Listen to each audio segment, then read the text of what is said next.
Yes, ఇప్పుడు మన భారతదేశం తను పారిపోయి వస్తే మనకి రక్షణ రక్ష రక్షణ మనం రక్షణ కల్పిస్తున్నాం. ఎవరికి?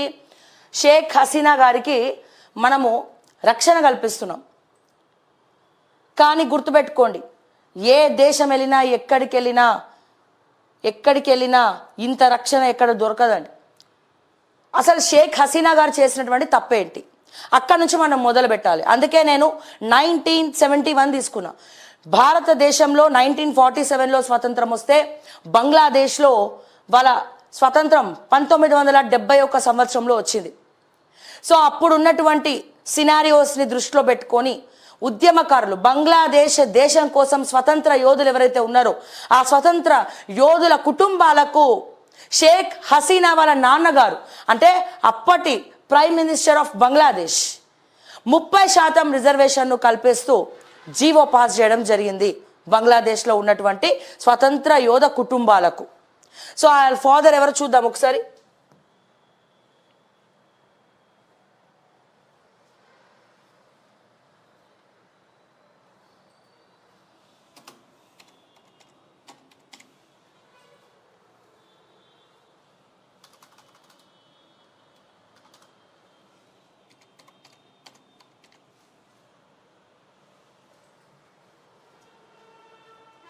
ఎస్, షేక్ ముజిబుర్ రహమాన్.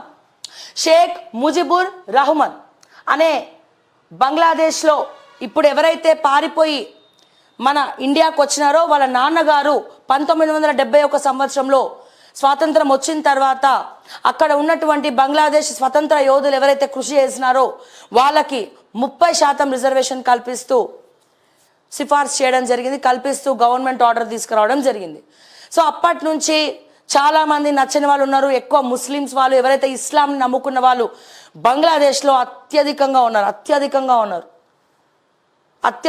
ఉన్నారు.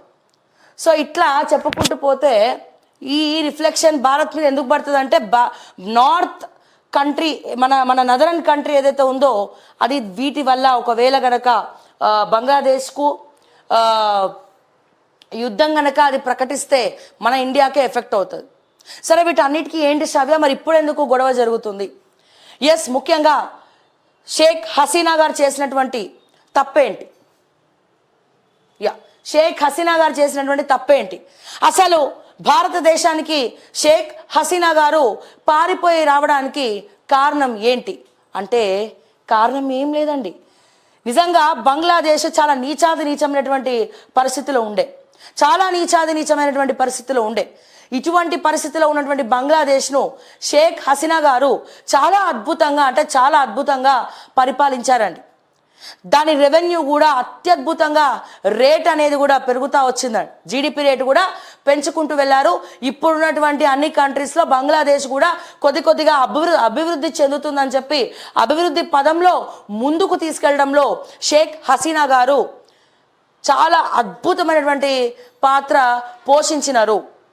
అందుకే మొన్న జరిగినటువంటి బంగ్లాదేశ్లో సార్వత్రిక ఎన్నికల్లో కూడా అత్యంత భారీ మెజారిటీ, దాదాపు నాకు తెలిసి బంగ్లాదేశ్లో 300 సీట్లు ఉన్నాయండి.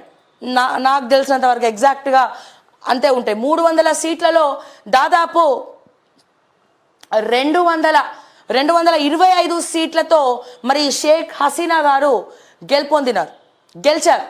అంత మెజారిటీ ఉట్టిగానే ఒక ఉమెన్కి రావడం సాధ్యమేనా? బట్ ఎందుకు సాధ్యమైంది? అంతమంది షేక్ హసీనాకు ఓట్లేసి ఎందుకు గెలిపించినారు? ఎందుకు అంటే ఎవరూ చేయలేనటువంటి అభివృద్ధి ఒక ప్రైమ్ మినిస్టర్ ఆఫ్ బంగ్లాదేశ్గా షేక్ హసీనా గారు చేయడం జరిగింది. కానీ అక్కడ ప్రజలు ఎవరైతే ఉన్నారో వాళ్ళు క్షణిక ఆవేశంతో వేరే మతస్థులు, ఎవరైతే వేరే దేశాలు ఉన్నాయో ఈ వేరే దేశాలు పెట్టినటువంటి చిచ్చు వల్ల, నిప్పు రాజించడం వల్ల, అక్కడ యువతను రెచ్చగొట్టడం వల్ల ఈ నిర్ణయం తీసుకురావడం జరిగింది. సరే శ్రావ్య, ఇప్పుడు నేను చెప్పిన అక్కడ ఎన్ని ఉన్నాయి ఇవన్నీ నేను చెప్పినాను కదా. సో షేక్ హసీనా గారు ఏమైంది, 30% రిజర్వేషన్ బంగ్లాదేశ్కు షేక్ హసీనా వాళ్ళ నాన్న అయినటువంటి షేక్ ముజిబుర్ రహమాన్, ఎవరైతే షేక్ హసీనా గారి నాన్నగారు బంగ్లాదేశ్ స్వతంత్ర యోధులకు 30% రిజర్వేషన్ కల్పించినారో ఈ 30% రిజర్వేషన్ను రద్దు చేయాలని చెప్పి రీసెంట్గా నాకు తెలిసినంత వరకు 2018 సంవత్సరం అనుకుంటా, ఎగ్జాక్ట్గా గుర్తులేదు, రద్దు చేయమని చెప్పి బంగ్లాదేశ్లో ఉన్నటువంటి యువత అంతా కూడా రోడ్ల మీదకి వచ్చి ప్రొటెస్టులు చేసినాయి. సో రద్దు చేయమని చెప్తే వాళ్ళందరూ కూడా హైకోర్టుకి వెళ్ళడం జరిగింది. బట్ దీంట్లో వీళ్ళందరూ కూడా గొడవ చేస్తున్నారు కదా అని చెప్పి షేక్ హసీనా గారు ఏం చేశారు, సరే ఎక్కువ మెజారిటీ ఆఫ్ పీపుల్ మరి రిజర్వేషన్ స్వతంత్ర యోధులకు ఇవ్వద్దు, వాళ్ళకు ఉన్నటువంటి రిజర్వేషన్ ఏదైతే ఉందో అది పొదించాలా, అది తగ్గించాలా. సో ఎవరైతే మెరిట్ మార్క్స్తో తెచ్చుకుంటారో ఉద్యోగాలు, తెచ్చుకుంటారో వాళ్ళకే బంగ్లాదేశ్ ప్రభుత్వం ఉద్యోగాలు ఇస్తుంది అని చెప్పి తను మళ్ళా వాళ్ళ నాన్నగారు చేసినటువంటి జీవోని మార్చడం జరిగింది. అయితే ఇక్కడ తను చేసిన తప్పేం లేదు, వాళ్ళందరూ యువత అందరూ కూడా రోడ్డుకి ఎక్కారు. సో వాళ్ళకు అనుగుణంగా ఈ తీర్పుని ఇవ్వాలని చెప్పి వాళ్ళు హైకోర్టుకి ఎక్కడంతో షేక్ హసీనా గారు ఒక పాత్రగా తను జీవో తీసుకురావడం జరిగింది. సో మెరిట్ స్టూడెంట్స్ ఎవరైతే మెరిట్ మార్క్స్ ప్రకారంగా వాళ్ళకి రిజర్వేషన్ ఉద్యోగాలు ఇవ్వాలి అని చెప్పి ఈ ఏదైతే 30% స్వతంత్ర యోధులకు రిజర్వేషన్ ఉందో అది మొత్తానికే తీయకుండా ఒక 5% ఏమో అట్లా ఉంచినారనమాట. సో ఇప్పుడు ఏదైతే షేక్ హసీనా గారు ఇన్నిసార్లు గెలవడము, బంగ్లాదేశ్ని ఒక స్థాయిలో తీసుకురావడం, ముఖ్యంగా బంగ్లాదేశ్ నెంబర్ 1 అండి, దేంట్లో టెక్స్టైల్ ఇండస్ట్రీస్లో బంగ్లాదేశ్ నెంబర్ 1 అనిపించుకుంది. ఇండియాతో పోల్చుకుంటే కూడా టెక్స్టైల్ బిజినెస్లో బంగ్లాదేశ్ నెంబర్ 1 పొజిషన్లో ఉంది. అయితే ఇక్కడ మనం మాట్లాడుకోవాల్సినటువంటి అంశం ఏంటంటే మరి ఏమైంది అంటే బంగ్లాదేశ్ ప్రజలు నిజంగా మూర్ఖులండి. ఇక్కడ మతం అనే ఒక చిచ్చుని తీసుకొచ్చి లేదు బంగ్లాదేశ్ హిందువులది కాదు, ఇక్కడ వీళ్ళు కాదు, ఇస్లాం ఉన్న వాళ్ళకే మీరు ఉద్యోగాలు ఇవ్వాలని చెప్పి కొంతమంది పెట్టినటువంటి చిచ్చులో రకరకాల టాక్స్ వస్తూ ఉన్నాయి. బ్యాక్ ఎండ్లో అమెరికా ఉంది, అమెరికానే ఇట్లా చేయిస్తుందని చెప్పి. అండ్ మయన్మార్కి, బంగ్లాదేశ్కి, పాకిస్తాన్కి పడదు. నేను మళ్ళా చెప్తా ఉన్నా, ఎప్పటికైనా యుద్ధం వస్తే బంగ్లాదేశ్కి మయన్మార్కి యుద్ధం జరిగితే గనక అది ఎవరి మీద ఎఫెక్ట్ పడుతుంది అంటే మన భారతదేశానికే ఎఫెక్ట్ పడుతుంది. అక్కడ ఉన్న పాకిస్తాన్లో ఉన్న వాళ్ళు ఎవరైతే కొంతమంది ఉన్నారో మయన్మార్లో ఉన్నటువంటి వీళ్ళందరూ కూడా ఒక ముసుగు వేసుకొని బంగ్లాదేశ్కి చేరుకున్నారు.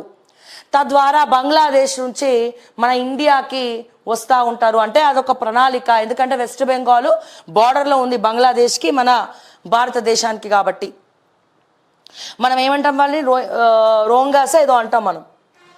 ఓకే, సో నేను చెప్పేది ఏంటంటే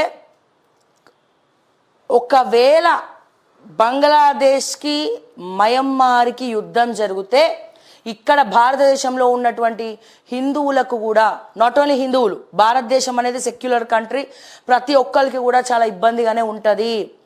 డెఫినెట్గా నార్త్ కంట్రీ ఏదైతే ఉందో, నార్త్ సైడ్ మన దేశానికి ఉన్నటువంటి నార్త్ స్టేట్స్ ఏవైతే ఉన్నాయో వాటన్నిటికి కూడా డ్యామేజ్ జరుగుతుంది. కానీ దీంట్లో ఒక రకమైనటువంటి మంచి కూడా ఉంది. ఏందయ్యా మంచి అంటే బంగ్లాదేశ్ టెక్స్టైల్ కంపెనీస్లో నెంబర్ 1 అండి.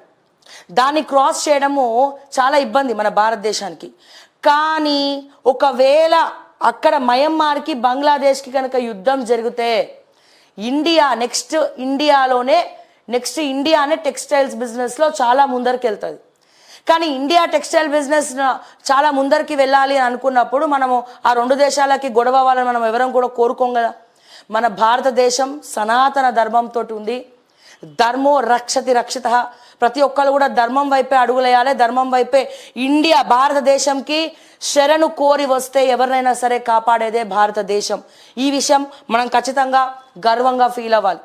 కానీ ఒక్కసారి ఆలోచించండి, ఇదంతా కూడా ఎందుకు జరుగుతుందంటే అక్కడ రిజర్వేషన్ గొడవలు విచ్చలవిడిగా యువత మొత్తం కూడా రోడ్ల మీదకి వచ్చి అంత మంచిగా అభివృద్ధి చెందినటువంటి షేక్ హసీనాని వదిలేసుకొని ఏం తక్కువ చేయలేదండి. మీరు ఒకసారి చూడండి, బంగ్లాదేశ్ వికీపీడియాలోకి వెళ్ళి చూస్తే వెనకబడి ఉన్నటువంటి బంగ్లాదేశ్ షేక్ హసీనా గారి హయాంలో ప్రైమ్ మినిస్టర్గా ఉన్నటువంటి ఆవిడ హయాంలో తన రెవెన్యూని మొత్తం పెంచుకొని బంగ్లాదేశ్ని అత్యద్భుతంగా ముందరికి తీసుకెళ్ళింది, అత్యద్భుతంగా అభివృద్ధి పదంలో ముందరికి తీసుకెళ్ళింది. ఎంత అంటే కొంచెం చైనా అండ్ అట్లనే వీళ్ళందరినీ కూడా అదే షేక్ హసీనా గారే ఇక్కడ ముఖ్యంగా బంగ్లాదేశ్ని ముందుకు తీసుకెళ్తుందని చెప్పి ఏదైతే మయన్మార్ కావచ్చు లేకపోతే పక్కన ఉన్నటువంటి పాకిస్తాన్ కావచ్చు వీళ్ళు రెండు కూడా ఒక అక్కస్సు పెట్టుకొని అక్కడ ఉన్నటువంటి వాళ్ళని కొంతమందిని ఇక్కడ ఉసిగొల్పి కొంతమంది సహాయంతో అక్కడ ఉన్నటువంటి యువత దగ్గర చిచ్చు పెట్టుకొని అక్కడ ఏదైతే ఇంకొక పార్టీ ఉందో ఆ పార్టీ పేరు నాకు గుర్తు రావట్లేదు, నేను ఒక్కసారి ఇక్కడ బంగ్లాదేశ్ బిఎన్ఐ సంబట్ ఒక పార్టీ ఉంటుంది, ఒకసారి చూద్దాం.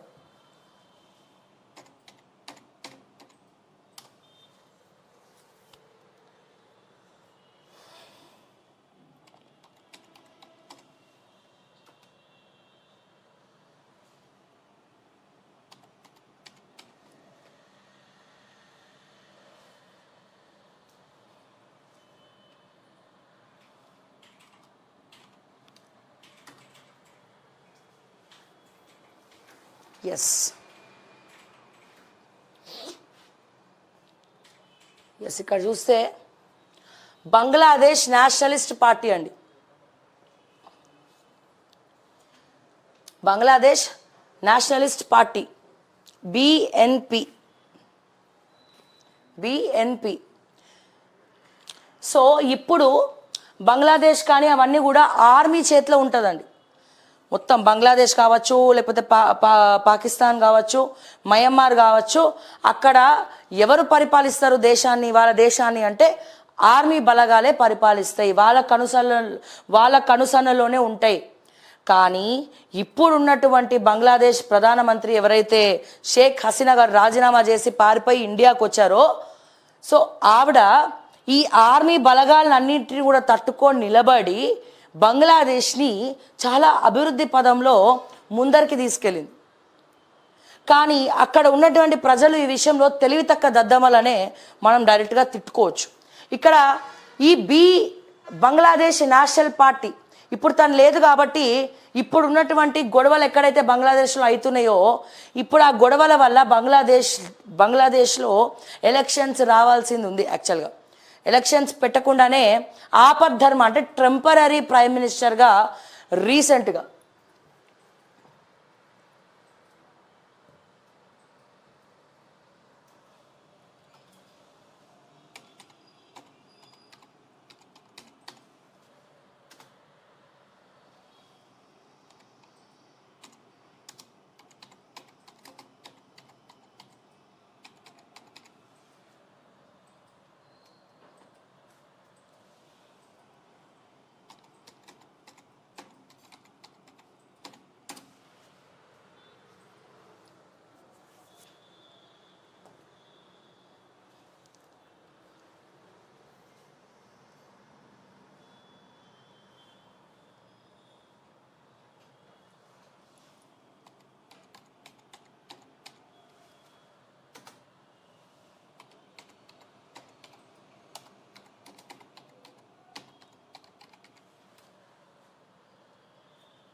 ఇందులో రావట్లేదు.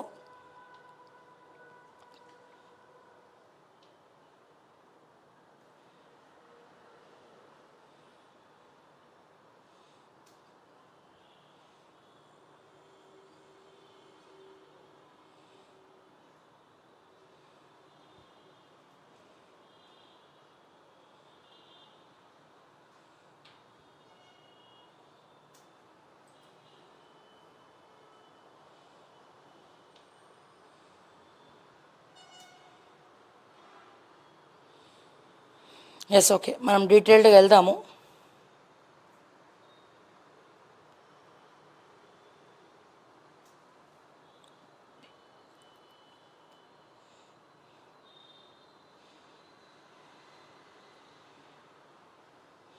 ఎస్,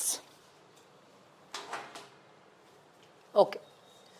సో ఏదైతే మనం ఇందాక చూసినామో బంగ్లాదేశ్ నేషనల్ పార్టీ అంటే షేక్ హసీనా గారికి అపోజిషన్ పార్టీ. సో అది ఆ పార్టీ ఎట్లా ఉంటుందంటే నియంతృత్వ పాలన, అంటే చంపేయడము, లేకపోతే వాళ్ళ దేశస్తులే లైక్ ఇస్లామిక్తో కూడినటువంటి నిర్ణయాలు ఉన్నటువంటి పార్టీ. అందుకే ఆ బంగ్లాదేశ్ నేషనల్ పార్టీని అక్కడ ఉన్నటువంటి అత్యధికులు బంగ్లాదేశ్ వాళ్ళు ఎవరైతే ఉన్నారో సో వాళ్ళందరూ కూడా ఓటమి పాలు చేసినారు. అందుకే షేక్ హసీనా నేతృత్వంలోనే ముందరికి వెళ్ళాలి, షేక్ హసీనా నేతృత్వంలోనే ముందరికి తీసుకెళ్ళాలి బంగ్లాదేశ్ దేశం అని చెప్పి షేక్ హసీనా గారిని 300 సీట్లు ఉంటే 300లో దాదాపు 220-225 సీట్లు షేక్ హసీనానే గెలుచుకున్నారు.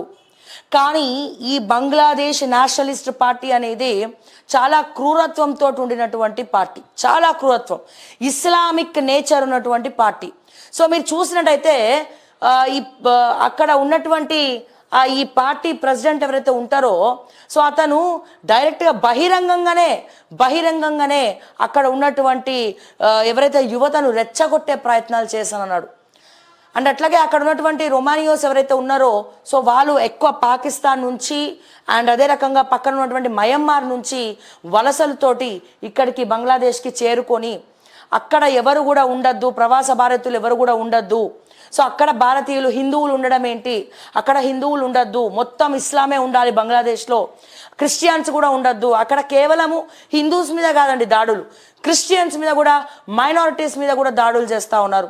హిందువులు, మైనారిటీస్, క్రిస్టియన్స్ ఎవరు ఉండద్దు, కేవలం ఇస్లామే ఉండాలని చెప్పి అక్కడ నిప్పు రాజేసి ఈ ఇస్లాం హావాభావాలు ఉన్నటువంటి పార్టీ ఏదైతే బంగ్లాదేశ్ నేషనల్ పార్టీ ఉందో నిప్పు రాజేసి చిచ్చు పెట్టింది.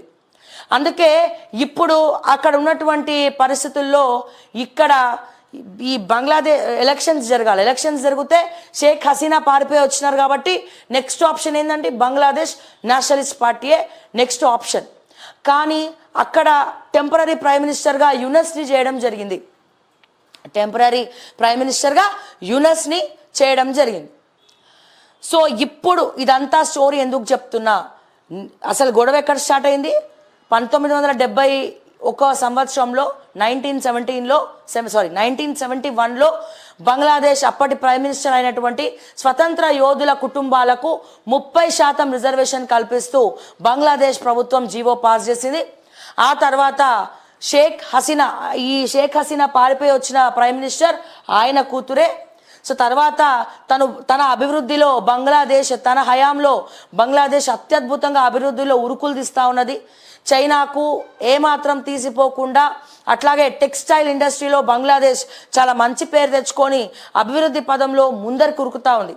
సో కళ్ళల్లో దాని గురించి నిప్పులు పోసుకుంటున్నటువంటి కొంతమంది ఈ బంగ్లాదేశ్ నేషనల్ పార్టీ లాంటి వాళ్ళు అండ్ అట్లాగే ఇంకొంతమంది మయన్మార్లో ఉన్నటువంటి కొన్ని విద్రోహ శక్తులు అండ్ అట్లాగే పాకిస్తాన్లో ఉన్నటువంటి విద్రోహ శక్తులు మరి ఇక్కడ మొత్తం కూడా నిప్పు రాజేసి ఈ ఏదైతే నిరుద్యోగుల రిజర్వేషన్ కోసం కొట్లాడుతున్నారో దాంట్లో చిచ్చులు పెట్టడం జరిగింది, చిచ్చులు పెట్టి ఒక మరణ కాండలాగా తీసుకురావడం జరిగింది. సో 2018లో మాకు ఈ రిజర్వేషన్ వద్దు, ఎవరైతే మెరిట్ స్టూడెంట్స్ ఉన్నారో మెరిట్ మార్క్స్ వచ్చిన వాళ్ళు ఎవరైతే ఉన్నారో మెరిట్ మార్క్స్ వచ్చిన వాళ్ళకే ఉద్యోగాలు ఇవ్వాలి అని చెప్పి ఈ ఎవరైతే షేక్ హసీనా మీద మరి అక్కడ ఉన్నటువంటి యువత అంతా కూడా ప్రెషర్ పెట్టడమే కాకుండా హైకోర్టుకి వెళ్ళడం జరిగింది. సో హైకోర్టుకి వెళ్ళిన తర్వాత కూడా హైకోర్టులో మరి వీళ్ళు ఎవరైతే షేక్ హసీనా ఉత్తర్వులు జారీ చేసింది ఎస్ మెరిట్ మార్క్స్ ఉన్న వాళ్ళకే ఉద్యోగాలు అని చెప్పి. కానీ అక్కడ ఉన్నటువంటి ఉద్యమకారుల కుటుంబాలు ఎవరైతే స్వతంత్ర యోధుల కుటుంబాలు ఉన్నారో అక్కడ ఉన్నటువంటి హైకోర్టు సుప్రీంకోర్టు ఇన్స్ట్రక్షన్స్తో హైకోర్టులో పిల్లేయడం జరిగింది. అసలు ఇక్కడ 2018 నుంచి ఇక్కడ ఒక రకమైనటువంటి సైలెంట్ వార్ ఉద్యోగాల విషయంలో రిజర్వేషన్ల విషయంలో నడుస్తూ వస్తూ ఉంది. ఇటువంటి పరిస్థితిలో దీన్ని ఒక ఛాన్స్గా తీసుకున్నటువంటి కొన్ని దేశాలు బంగ్లాదేశ్లో రొమానియన్స్ని పంపించి వాళ్ళ ద్వారా చిచ్చులు పెట్టేసి అక్కడ కేవలం ఇస్లామే ఉండాలి, ఇస్లాం వాళ్ళకే రిజర్వేషన్ ఉండాలి, వేరే మతస్థులకు హిందువులకు కానీ క్రిస్టియన్స్కి కానీ మైనారిటీస్కి కానీ అక్కడ రిజర్వేషన్ ఉండద్దు అని చెప్పి అక్కడ మొత్తం కూడా గొడవలు చేసి అందరు కూడా కొట్టుకునేలాగా చేసి షేక్ హసీనాని భయస్థురాన్ని చేసి రాజీనామా చేసి ఈ సిచ్యువేషన్ హ్యాండిల్ చేయలేకపోతున్నా అని చెప్పి తను పారిపోయి మన భారతదేశానికి వచ్చింది. నిజంగా పారిపోయేది ఉంటే తను అమెరికా వెళ్ళొచ్చు, ఎక్కడికన్నా వెళ్ళొచ్చు, కానీ వేరే దేశాలు రానిస్తారా? రానియరు. ఇప్పుడు ఏమైంది? షేక్ హసీనా